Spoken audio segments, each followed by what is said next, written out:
Diqqat qiling, aholiga tezkor xabar. O'zgidromet markazi 13-dan 20-martgacha ob-havo prognozini e'lon qildi. Unga ko'ra, Qoraqalpog'iston Respublikasi hamda Xorazm viloyatida havo o'zgaruvchan bo'ladi, yog'ingarchilik kutilmaydi. Faqat 18-martda yomg'ir yog'adi. Shamol sharqdan 7-12 metr/sekund tezlikda esadi. 14-martda 13-18 metr/sekund tezlikkacha kuchayadi. Harorat kechasi 13-martda 0-5 daraja sovuq. 14-15-martda 3 daraja sovuq, 2 daraja iliq. 16-dan 20-martgacha 0-5 daraja iliq. Kunduzi 13-martda 7-12 daraja iliq. 14-dan 20-martgacha 10-15 daraja iliq bo'ladi. Buxoro va Navoiy viloyatlarida havo o'zgaruvchan bo'ladi, yog'ingarchilik kutilmaydi. Faqat 17 va 18-martda yomg'ir yog'adi. Shamol sharqdan 7-12 metr/sekund tezlikda esadi. 14-martda 13-18 metr/sekund tezlikkacha kuchayadi. Harorat 13-martda kechasi 3 daraja sovuq, 2 daraja iliq. Kunduzi 10-15 daraja iliq. 14-dan 20-martgacha kechasi 8-13 daraja iliqqacha. Kunduzi 23-28 daraja iliqqacha ko'tariladi. Navoiy viloyati shimolida kechasi 13-martda 0-5 daraja sovuq. 14 va 15-martda 3 daraja sovuq, 2 daraja iliq.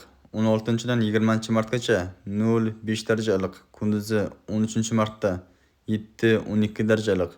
14-dan 20-martgacha 10-15 daraja iliq bo'ladi.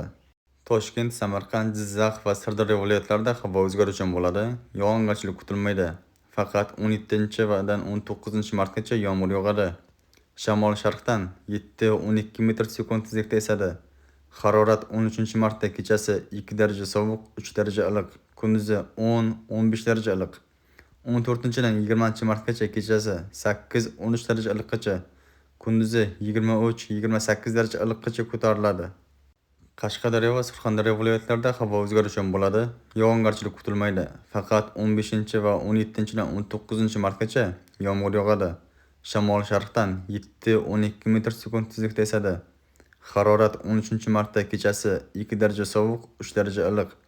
Kunduzi 13-18 daraja iliq.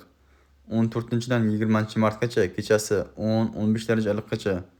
Kunduzi 24-29 daraja iliqqacha ko'tariladi. Farg'ona vodiysida, Andijon, Namangan hamda Farg'ona viloyatlarida havo o'zgaruvchan bo'ladi, yog'ingarchilik kutilmaydi. Faqat 18 va 19-martda yomg'ir yog'adi. Shamol sharqdan 5-10 metr/sekund tezlikda esadi. Harorat 13-martda kechasi 3 daraja sovuq, 2 daraja iliq. Kunduzi 8-13 daraja iliq bo'ladi. 14-dan 20-martgacha kechasi 8-13 daraja iliqqacha. Kunduzi 23-28 daraja iliqqacha ko'tariladi. O'zingizni asrang, xayr, salomat bo'ling.